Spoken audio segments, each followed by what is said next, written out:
le sucre. On pense tout de suite à ces petits cristaux blancs, si parfaits, si simples. Mais en réalité, derrière cette simplicité, il y a un processus industriel absolument fascinant.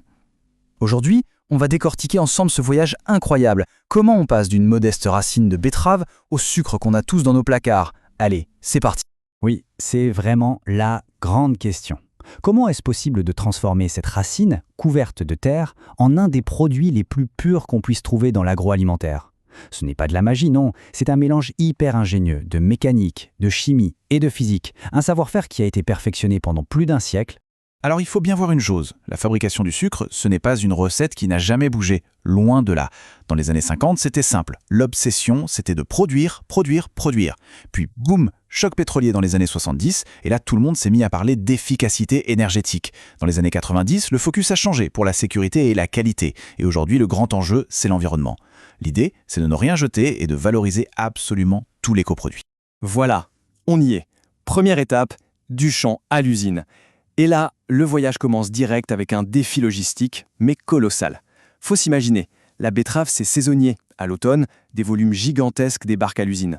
Le premier casse-tête, ce n'est même pas de faire le sucre, c'est juste de gérer ce tsunami de betterave. Et c'est une véritable course contre la montre qui s'engage. Dès qu'elle est sortie de terre, la betterave, elle respire. Et en respirant, elle consomme son propre sucre. Donc, elle en perd. Et ce n'est pas tout. S'il fait trop chaud, elle fermente. S'il fait trop froid, elle gèle. Bref, chaque heure qui passe, c'est du sucre en moins. La pression est énorme. Donc quand les camions arrivent à l'usine, première chose, on pèse et on prend un échantillon. C'est super important ça, parce que l'agriculteur n'est pas payé au poids de sa récolte, qui contient plein de terre, mais bien à la quantité de sucre qu'elle contient. Logique. Ensuite, les betteraves sont stockées vite fait avant de passer au grand nettoyage. Et là, on ne rigole pas. C'est un lavage intensif, crucial pour la pureté du produit final bien sûr, mais aussi pour ne pas bousiller les machines qui coûtent une fortune. Ok, les betteraves sont toutes propres. C'est là que le vrai défi commence. Le sucre, il est piégé, prisonnier à l'intérieur des cellules de la racine. Toute l'énigme, c'est de réussir à le faire sortir de là, mais de manière chirurgicale. On veut le sucre, et seulement le sucre, en laissant le plus d'impuretés possible derrière.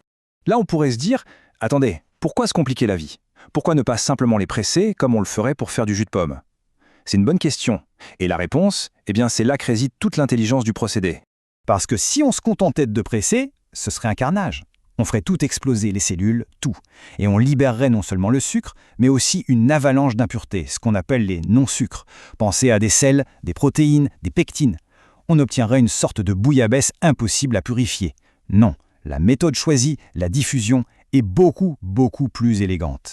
L'idée, c'est de voir ça comme un sachet de thé géant. D'abord, on coupe les betteraves en fines lanières, qu'on appelle des cossettes. Ensuite, on plonge ces cossettes dans de l'eau chaude aux alentours de 72 degrés. La chaleur ne détruit pas les cellules, non, elle les ramollit. La membrane devient perméable. Et là, tout doucement, le sucre s'échappe de la cossette pour aller dans l'eau. C'est un phénomène naturel, c'est la diffusion, exactement comme le thé qui infuse. Et voilà, on a récupéré notre jus sucré. C'est déjà beaucoup plus propre qu'un jus pressé, c'est sûr, mais on est encore loin du compte. Ce jus, il est un peu trouble, assez foncé, et il reste plein de petites impuretés dissoutes. Et ça, il faut absolument s'en débarrasser avant même d'espérer voir le moindre cristal. Et qui sont ces invités indésirables? On a un peu de tout. Des sels minéraux, des acides organiques, des pectines, ça c'est ce qui peut rendre le jus un peu gélatineux, des protéines, en gros un cocktail assez complexe qui mettrait un bazar pas possible et empêcherait le sucre de cristalliser comme il faut. La solution, c'est un procédé au nom un peu barbare, l'épuration calcocarbonique. Mais en fait, c'est assez malin. D'abord, on ajoute un peu de lait de chaud tout doucement. Ça commence à faire coaguler quelques impuretés. Puis, on en met une plus grosse dose. Et là vient le coup de génie, la carbonatation. On fait buller du CO2 dans le jus. Le gaz réagit avec la chaux et, pouf, ça forme des cristaux de craie. Et pour finir, on n'a plus qu'à filtrer pour enlever cette craie qui a emprisonné au passage toutes les saletés. Mais alors, pourquoi toute cette mise en scène? C'est ça qui est brillant. Si on mettait juste de la chaux, les impuretés deviendraient bien solides, oui, mais sous forme d'une sorte de gel, un truc gluant impossible à filtrer. La carbonatation, elle, crée des petits cristaux de craie bien solides. Ces cristaux vont agir comme une sorte de filet, ils vont capturer ce gel et le structurer. Et d'un coup, ce qui était infiltrable devient facile à filtrer. C'est comme si on construisait le filtre directement à l'intérieur du liquide. C'est vraiment très, très astucieux. Bon, notre jus est maintenant propre. Il est clair, limpide. Mais il y a un hic. Il est composé en très grande majorité d'eau. La mission suivante, c'est donc de se débarrasser de toute cette eau pour ne garder que le sucre. Et pour bien se rendre compte du travail, à ce stade, le jus ne contient que 12% de sucre. 12%! Ça veut dire que 88% de ce liquide, c'est de l'eau qu'il va falloir faire disparaître.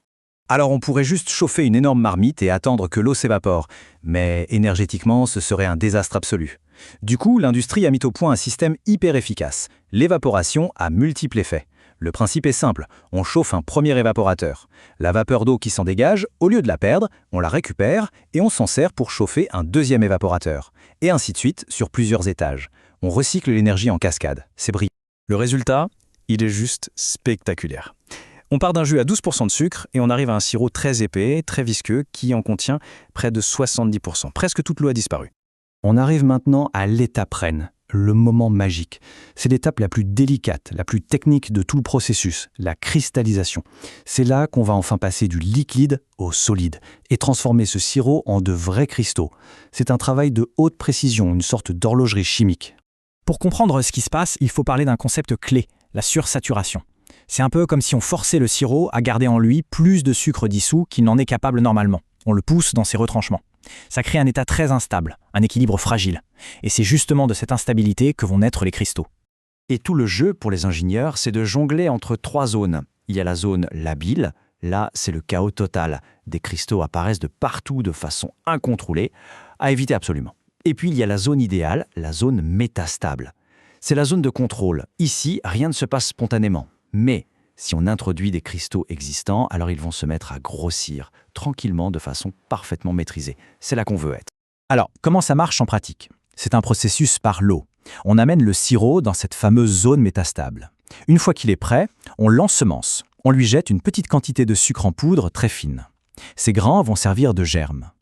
Ensuite, il n'y a plus qu'à les nourrir. On continue d'ajouter du sirop et d'évaporer de l'eau pour rester en sursaturation et faire grossir ces cristaux jusqu'à ce qu'ils aient la bonne taille. À la fin, on obtient une sorte de pâte épaisse, la masse cuite, qu'on envoie dans une essoreuse géante, une centrifugeuse, pour séparer les cristaux du sirop. Le voyage touche à sa fin. Les cristaux, une fois séchés, sont prêts à être emballés. On a notre sucre. Mais attendez, et le sirop qui a été éjecté par la centrifugeuse, qu'est-ce qu'on en fait? On le jette? Surtout pas. En sucrerie, rien ne se perd. Ce sirop final, c'est ce qu'on appelle la mélasse. Dedans, on retrouve tout ce dont on voulait se débarrasser depuis le début. Un concentré de tous les non-sucres et aussi le sucre qui, lui, n'a pas réussi à cristalliser. Mais ce n'est absolument pas un déchet, c'est un coproduit très recherché, par exemple pour nourrir les animaux ou pour fabriquer de la levure. Finalement, ce parcours de la betterave au sucre, c'est un exemple incroyable de toutes les transformations industrielles qui se cachent derrière les produits les plus banals de notre quotidien. Et ça donne à réfléchir, ça amène à se poser la question, combien d'autres voyages aussi complexes se cachent dans la nourriture qu'on mange tous les jours ?